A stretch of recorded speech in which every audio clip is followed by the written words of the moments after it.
જૂનાગઢના બાટવા નગરપાલિકામાં ભાજપની બહુમતી અને 6 વોર્ડની 24 બેઠકમાંથી 15 બેઠક પર ભાજપનો વિજય થયો છે। ગઈકાલે કોંગ્રેસના 9 ઉમેદવારોના ફોર્મ રદ થયા હતા। આજે કોંગ્રેસના વધુ 6 ઉમેદવારોએ ફોર્મ પરત ખેંચી લીધા છે। હવે બાટવામાં 9 બેઠકો પર ચૂંટણી યોજાશે અને સ્થાનિક સ્વરાજની ચૂંટણી કોંગ્રેસમાં ભંગાણ થવાનું યથાવત જોવા મળ્યું છે।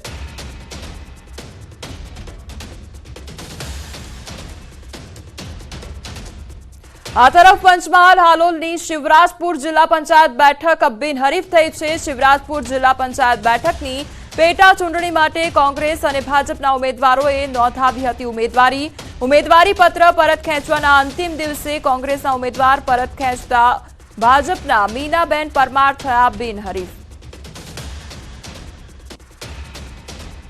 माननीय धारासभ्य तेजस्वी परमारना मार्गदर्शन हेठळ विकास चाली रह्यो छे, जेनी अंदर बेने कोंग्रेसना उमेदवार पण समर्थन कर्युं अने एमना समर्थननी अंदर फॉर्म पाछुं खेंचीने आजे ए शिवराजपुर जिला पंचायत भारतीय जनता पार्टीनी बिनहरीफ थवा जई रही छे, बिनहरीफ थई गई छे।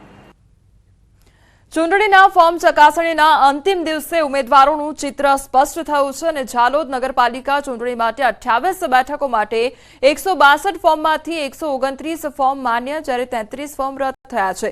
देवगढ़ बारिया नगरपालिका चूंटणी माटे 24 बेठको माटे 122 फॉर्ममांथी 92 फॉर्म मान्य ज्यारे 30 फॉर्म रद थया छे। तो पीपेरू जिला पंचायत सीट माटे 6 फॉर्ममांथी 2 फॉर्म रद 4 फॉर्म मान्य थया छे। आ तरफ पीपलोद तालुका पंचायत बेठक पर कोंग्रेस उमेदवारनुं मैंडेट अने टेकेदारो नहीं आवता पीपलोद बैठक पर भाजपनो भगवो लहरायो छे। यूसीसी मुद्दे राज्य सरकारे रचेली कमिटीने लई राजकोट धारासभ्य दर्शिता शाहे आनंद व्यक्त कर्यो छे। તેમણે કહ્યું છે કે यूसीसी लागू થવાથી તમામ નાગરિકોને સમાન હક અને કાયદો લાગુ પડશે। उत्तराखंड પછી ગુજરાત સમગ્ર રાષ્ટ્રમાં બીજું રાજ્ય એવું છે કે જે ટૂંક સમયમાં યુસીસી નો નિર્ણય લાગુ કરશે। ખૂબ આનંદની વાત છે કે યુસીસી ના નિર્ણય લાગુ કરવાથી તમામ નાગરિકોને સમાન હક અને સમાન અધિકાર મળી રહેશે। લાલ મરચાએ આ વખતે ખેડૂતોને રડાવ્યા છે। મરચા વાવતા ખેડૂતો માટે માઠા સમાચાર સામે આવ્યા છે, કારણ કે છેલ્લા 5 વર્ષની સરખામણીએ લાલ મરચાના આ વર્ષે સૌથી નીચા ભાવ ખેડૂતોને મળી રહ્યા છે। તો આ વર્ષે મરચાના 1100 રૂપિયાથી લઈને 2600 સુધીના ભાવ મળી રહ્યા છે। ગુજરાત ઉપરાંત અન્ય રાજ્યમાં મરચાનું ઉત્પાદન થયું છે, જેમના કારણે રાજકોટ પંથકનું મરચું બહારના રાજ્યમાં વેચાઈ નથી રહ્યું, જેથી ખેડૂતોને ભાવ નીચા મળી રહ્યા છે। તો વેપારીઓનું કહેવું છે કે દર વર્ષ કરતા આ વર્ષે મરચાની આવક પણ ઘણી ઓછી છે। મરચાના ભાવ ગયા વર્ષ કરતા ઘણા નીચા છે। ગયા વર્ષે 20 કિલોના હતા 3500 થી 5000 રૂપિયા સુધી, આ વખતે 2000 થી 2200 સુધી છે। ગયા વખતે કરતા તમે 40% ઘટાડો કરી શકો। મરચું ઘણું વાવ્યું હતું પણ ભાવ પૂરતો મળતો નથી, એટલે અમારે મજૂરીના એમાંથી નીકળતા નથી। બહુ મહેનત કરવી પડે ત્યારે મરચું થાય છે। રાજકોટ પંથકમાં મરચા વાવતા ખેડૂતોની હાલત ખરાબ થઈ ગઈ છે। આ મરચું લાલ મરચું છે તે ખેડૂતોને અત્યારે તીખું લાગી રહ્યું છે, કેમ કે ગયા વર્ષ કરતા જે ભાવ છે તેમાં આશરે 40% જેટલો ઘટાડો આવ્યો છે।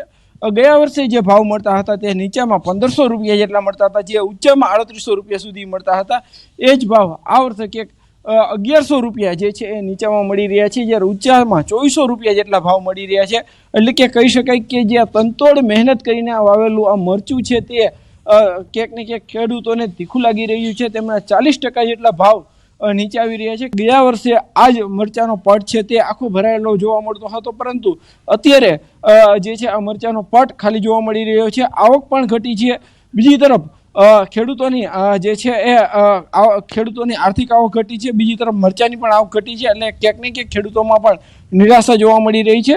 જોકે આજે આગામી સમયમાં આ ભાવની સ્થિતિ કેવી છે તે પણ જોવાનું રહ્યું। હાર્દિક જોશી, ન્યૂઝ 18 ગુજરાતી, રાજકોટ। ઉપલેટાના પાટણવાવ રોડ પર ભાદર નદીના કાંઠે આવેલ નગરપાલિકા સંચાલિત એનિમલ હોસ્ટેલ પાસેના કેરીના બાગમાંથી દીપડો પાંજરે પુરાયો અને કમલભાઈ મનસુખભાઈ દોશીના કેરીના બાગમાં રહેતા ધવલ મોરી નામના માલધારીએ ગતરોજ દીપડાને જોતા ફોરેસ્ટ વિભાગને જાણ કરી હતી। ફોરેસ્ટ વિભાગની ટીમ ઘટનાસ્થળે પહોંચી તપાસ હાથ ધરી હતી, જેમાં ગત મોડી રાત્રે મારણ કરવા આવનાર દીપડો આખરે પાંજરે પુરાતા આસપાસના વિસ્તારના ખેડૂતો અને માલધારીઓએ રાહતનો શ્વાસ લીધો હતો। ઉલ્લેખનીય છે કે માત્ર 5 દિવસ પહેલા પણ એનિમલ હોસ્ટેલ પાસેથી એક દીપડો પાંજરે પુરાયો હતો, જેમાં ફોરેસ્ટ વિભાગની ત્વરિત કામગીરીને લઈને ખેડૂતો અને માલધારીઓએ ફોરેસ્ટ તંત્રનો આભાર માન્યો છે. દીપડો પરમ દિવસે કાલે અમે જોયો હતો રાતે, ને આજે કાલે અમે જાણ કરતા વન વિભાગ વાળાઓને કે આજે સવારે એને પિંજરુની સગવડ કરી આપી છે અમને, અને અત્યારે સાંજે 9 કલાકે દીપડો પિંજરે પુરાઈ ગયો છે ને અમે બધાએ રાહતનો શ્વાસ મેળવ્યો છે. ઉપલેટા પાટણવાવ રોડ ઉપર એનિમલ હોસ્ટેલ ગૌશાળા પાસે કમલભાઈ મનસુખભાઈ દોશીની વાડીએ પિંજરું ગોઠવેલું હતું. દીપડાના સગડ અને મેસેજ મળતા આજે અમે પિંજરું ગોઠવેલું, તો તેમાં રાત્રે 9 કલાકે દીપડો પાંજરે પુરાયેલ છે.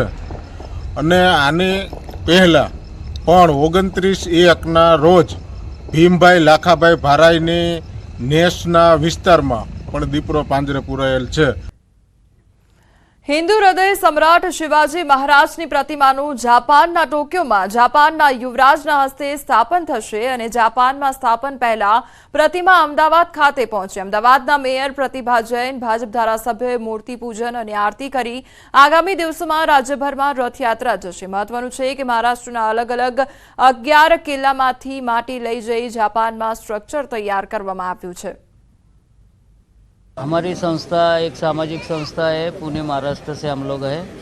अभी इसका जो इंडो जापान जो शिव स्वराज रथ यात्रा जो चल रही है, इसकी जो शुरुआत है पूना से हुई थी. सातारा में छत्रपति शिवाजी महाराज जी के वंशज है उदयन राजे जी भोसले, इन्होंने इसको हरी झंडी देख के इसको प्रस्थान किया था. हिंदू साम्राज्यना स्थापना करनार आदरणीय छत्रपति शिवाजी महाराजनी प्रतिमा जापाનમાં પ્રસ્થાપિત થવાની છે.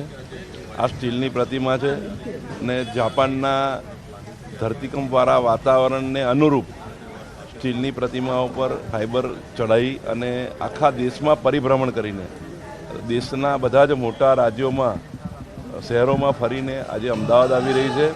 આપણા માટે ગૌરવની વાત છે.